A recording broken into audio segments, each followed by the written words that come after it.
Hello students and welcome back to Bridge Studies class. Today we are going to start our next topic of chapter 2, that is formation of a joint stock company.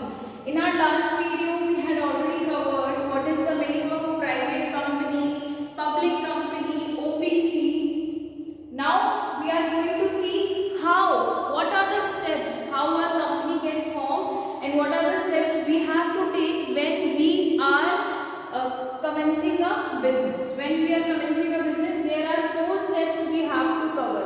First is promotion, second one is incorporation, third one is subscription of capital, and fourth one is commencement of business. We are going to discuss these 2 points today in our class. The rest of the 2 topics we will cover in next class, as the topic is already too lengthy and we have a lot of points to cover. That's why I divided this topic into classes. Okay, so let us start. First, promotion. What is the meaning of promotion when we are forming a joint stock company? Basically, promotion means what steps we have to take when we are forming a business. What resources we need? What resources we need for starting a business. ऐसे कौन से resources हैं जो हमें चाहिए जब हम business को फॉर्म कर रहे हैं? हमें अपने रिसोर्सेज को असेंबल करना पड़ेगा.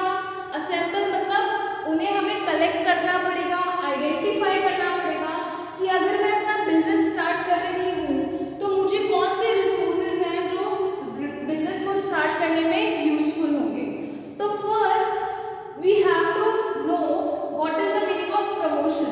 बेसिकली प्रमोशन का मतलब होता है जब हमारे दिमाग में कोई आइडिया आता है रिलेटेड टू द बिजनेस कि मुझे एक बिजनेस करना है और मेरे दिमाग में एक आइडिया आया है, तो इसे हम क्या बोलेंगे? प्रमोशन.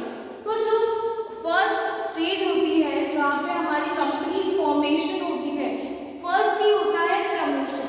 अब प्रमोशन को करता है ना जो the person who perform the step of promotion known as promoter. Promoter is a person or group of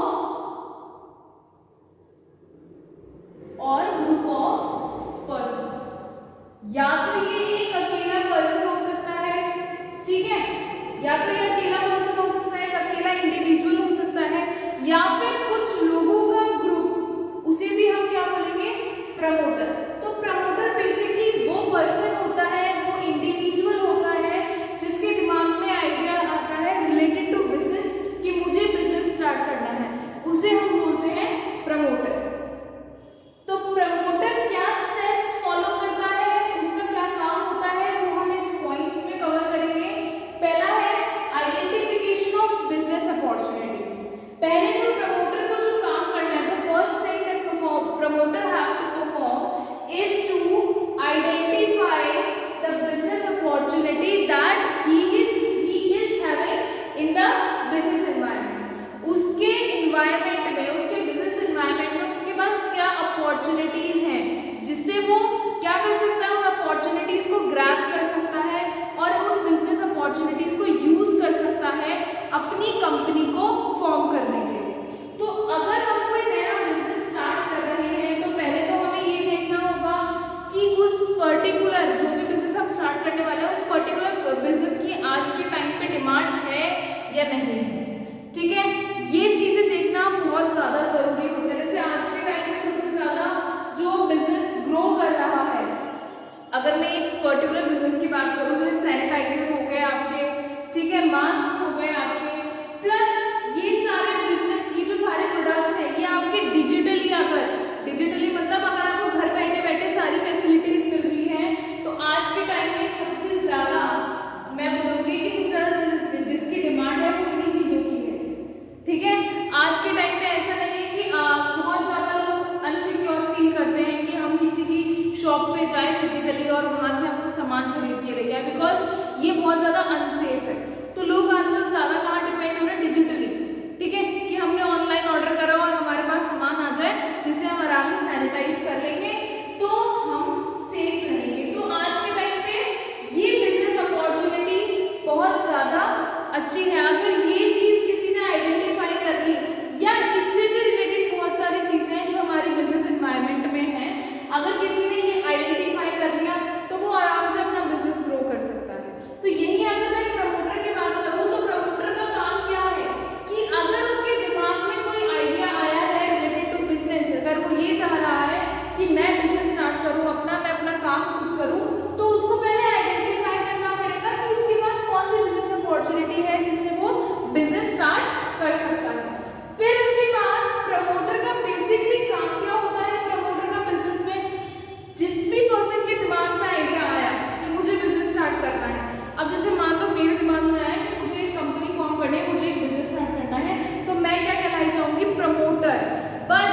जब मैंने अपना बिजनेस स्टार्ट कर लिया, जब सारा काम प्लानिंग मतलब बिजनेस से रिलेटेड जो सारी प्लानिंग है कि रिसोर्सेज कहाँ से आएंगे, मैं पैसा कहाँ से लेके आऊंगी, टेक्नोलॉजी कहाँ से आएगी मेरी, ये सारी चीजें अगर मैं खुद आइडेंटिफाई कर रही हूँ तो मैं प्रमोटर हूँ।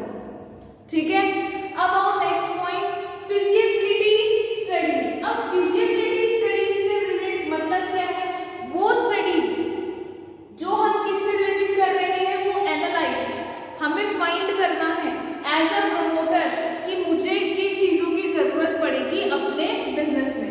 तो 3 स्टडीज हैं जो हमारा प्रमोटर करता है। पहला है टेक्निकल में हमारे आती है टेक्नोलॉजी मतलब हमारी मशीन।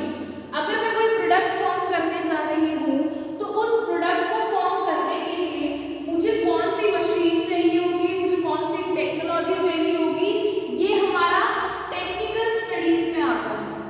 उसके बाद है फाइनेंशियल से आप सबको पता ही होगा, फाइनेंशियल से मतलब होता है हमारे फंड्स या हमारी कैपिटल, हमारा पैसा, फाइनेंस, इसे हम क्या बोलेंगे, फाइनेंशियल स्टडीज। नेक्स्ट हमारा आता है इकोनॉमिक। अब इकोनॉमिक से हमारा मतलब होता है डिमांड, कि हम जो प्रोडक्ट फॉर्म करने जा रहे हैं या मैं जो बिजनेस स्टार्ट करने जा रही हूँ, क्या उसकी मार्केट में डिमांड है या नहीं, इकोनॉमी में उसकी डिमांड है या नहीं, इसकी भी स्टडी मुझे करनी पड़ेगी, इसका एनालाइज मुझे करना पड़ेगा। उसके बाद आओ नेम अप्रूवल। अब आप अपनी कंपनी फॉर्म कर रहे हो, आप एक बात बताओ, आप जब एक कंपनी फॉर्म करोगे तो उसे कोई ना कोई नेम तो दोगे ही ना, उसका कोई ना कोई नाम तो होगा ही, तो उस नाम के लिए आपको अप्रूवल चाहिए होगी। अप्रूवल मतलब परमिशन, मंजूरी, कि मुझे अपना नाम अप्रूव कराना है। तो मैं नाम कहाँ अप्रूव कराऊंगी, मैं अपना नाम अप्रूव कराऊंगी कंपनीज एक्ट 2013। ठीक है, ये एक एक्ट बनाया गया है कंपनीज के लिए, जहां पे आपको अपनी कंपनी रजिस्टर करानी पड़ेगी और यहां से भी आपको क्या मिलेगा, आपकी कंपनी के लिए अप्रूवल मिलेगा। तो कंपनीज एक्ट 2013 में जो आपका रजिस्ट्रार होता है, ठीक है, रजिस्ट्रार गवर्नमेंट ऑर्गेनाइजेशन में गवर्नमेंट ने फॉर्म करी हुई रजिस्ट्रार, तो यहाँ पे इस रजिस्ट्रार के पास आपको जाना पड़ेगा। ये रजिस्ट्रार किसके लिए काम कर रहा है, ये कंपनीज एक्ट के लिए काम कर रहा है। इस एक्ट के अंदर आपका जो नाम है वो डाला जाएगा, लीगली आपकी कंपनी फॉर्म होगी, तभी आपको नेम अप्रूवल मिलेगा कि हाँ ये कंपनी जो है कंपनीज एक्ट में रजिस्टर्ड है, तो इस कंपनी को फॉर्म मतलब ये कंपनी फॉर्म हो चुकी है। उसके बाद आओ fixing up signatories to MOA. अब fixing up signatories to MOA से मतलब है कि जो प्रमोटर एज अ डायरेक्टर काम करता है। कभी कभी क्या होता है बिजनेस के अंदर, हमारा जो प्रमोटर होता है ना, उसका बेसिकली काम क्या होता है, डायरेक्टर से, जो हमारी कंपनी के डायरेक्टर्स होते हैं ना, उनसे साइन लेने का। जो भी मेमोरेंडम ऑफ एसोसिएशन को, ये एमओए है, इसको हम आगे डिटेल में पढ़ेंगे कि ये एमओए होता क्या है। वैसे एमओए होता है मेमोरेंडम ऑफ एसोसिएशन, एक डॉक्यूमेंट होता है जिसके अंदर हमारी प्रिंसिपल, हमारी कंपनी से रिलेटेड सारी जो ऑब्जेक्ट क्लॉज हो गया, नेम क्लॉज हो गया, ये सारे जो क्लॉजेस होते हैं ना, वो सारे एमओए में लिखे जाते हैं। तो एमओए क्या है, अभी तो इतना समझ लो, एमओए एक डॉक्यूमेंट है जिसके अंदर हम अपनी कंपनीज के बारे में सारी इंफॉर्मेशन लिखते हैं। तो अब एमओए को ना साइन करना होता है, एमओए को साइन करता कौन है, डायरेक्टर्स। तो जो भी पहले डायरेक्टर्स एमओए को साइन करते हैं वो डायरेक्टर्स बन जाते हैं कंपनी के। तो प्रमोटर का काम क्या होता है, प्रमोटर का काम होता है इन डायरेक्टर्स से साइन लेना, इनकी रिटन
कंपनी है मेरी, तो मैं क्या करूंगी, एक अंडर राइटर अपॉइंट कर लूंगी, एक पर्सन को अपॉइंट कर लूंगी जिसका जो कौन होगा, अंडर राइटर होगा। मैं उसको क्या बोलूंगी कि आप ना मुझसे 800 शेयर्स ले लो, 1000 में से 800 शेयर्स ले लो।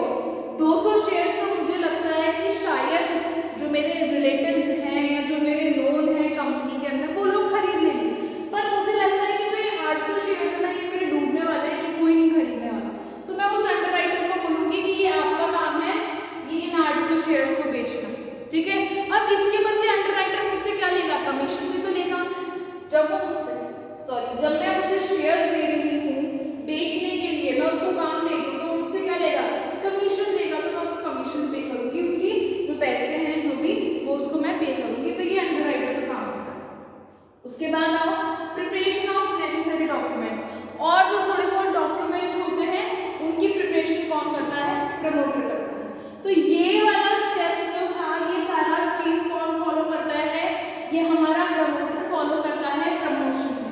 अब नेक्स्ट आओ इनकॉर्पोरेशन। इनकॉर्पोरेशन मतलब जब आपकी कंपनी कॉर्पोरेट हो रही है, फॉर्म हो रही है।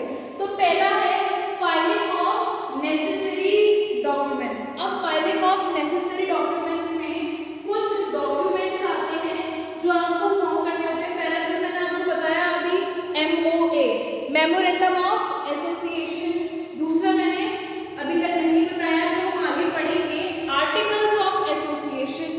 फिर उसके बाद है statement of authorised capital, a list of directors with their names, addresses, occupation and age, the written consent of the director, notice of the address, a statutory declaration.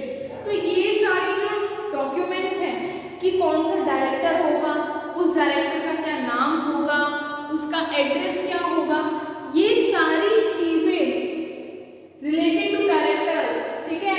Plus company कहाँ पे होगी, कहाँ सिचुएटेड होगी, उसकी जगह कौन सी होगी, ये मतलब ये सारे डॉक्यूमेंट्स जो है ना हमारे इसके अंदर आ जाएंगे फाइलिंग ऑफ नेसेसरी डॉक्यूमेंट्स में। जिसमें मेन डॉक्यूमेंट कौन सा है हमारा, पहला तो है MOA, मेमोरेंडम ऑफ एसोसिएशन, और दूसरा है हमारा आर्टिकल्स ऑफ एसोसिएशन, ठीक है। ये दो मेजर डॉक्यूमेंट्स हैं जो हम आगे आगे पढ़ेंगे। उसके बाद आओ पेमेंट ऑफ फीस। अब ये पेमेंट ऑफ फीस हम किसको पे कर रहे हैं, हम ये पेमेंट ऑफ फीस कर रहे हैं रजिस्ट्रार को। यहाँ पे हमने पढ़ा था ना रजिस्ट्रार, ये इस रजिस्ट्रार को ना हम फीस पे करेंगे। कुछ नॉमिनल फीस होती है जब हम इवन हम जब अपने घर की रजिस्ट्री कराते हैं, घर की रजिस्ट्री कराते हैं तो रजिस्ट्री के लिए हम पेमेंट करते हैं ना, 1000 2000, मुझे आइडिया नहीं, 10,000 समथिंग या 50,000 समथिंग जो है आपकी रजिस्ट्री का पेमेंट जाता है, ठीक है। तो ऐसे ही है ये भी, यहाँ पे आप अपनी कंपनी को क्या करा रहे हो, रजिस्टर करा रहे हो, तो आप इस रजिस्ट्रार को कुछ फी जो है वो पे करो। उसके बाद है रजिस्ट्रेशन। जब आपने फी पे कर दी है तो आपकी कंपनी क्या हो जाएगी, रजिस्टर हो जाएगी। कहाँ रजिस्टर होगी, कंपनीज एक्ट 2013 में, मैंने बताया ना यहाँ पे इस एक्ट में क्या है, आपकी कंपनी का रजिस्ट्रेशन हो जाएगा। उसके बाद लास्ट में आएगा, आपको क्या मिल जाएगा, सर्टिफिकेट ऑफ इनकॉर्पोरेशन। आपको एक सर्टिफिकेट मिल जाएगा कि आपकी कंपनी जो है, सॉरी आपकी जो कंपनी है वो इनकॉर्पोरेट हो चुकी है। तो उस इनकॉर्पोरेशन के लिए आपको क्या मिल जाएगा, सर्टिफिकेट ऑफ इनकॉर्पोरेशन। अब मैंने आपको लास्ट क्लास में बताया था कि जब प्राइवेट कंपनी फॉर्म होती है तो केवल 2 स्टेप्स होते हैं, प्रमोशन और इनकॉर्पोरेशन। जब इनकॉर्पोरेशन का सर्टिफिकेट मिल जाता है तो प्राइवेट कंपनी अपना काम स्टार्ट कर देती है। ये कंपनियां फॉर्म हो चुकी हैं, प्राइवेट कंपनी। पर जो पब्लिक कंपनी होती है ना, उसको इन 2 स्टेप्स के साथ साथ नेक्स्ट जो 2 स्टेप्स है वो भी फुलफिल करने होते हैं, जो मैं आपको नेक्स्ट क्लास में बताऊंगी। Thank you so much.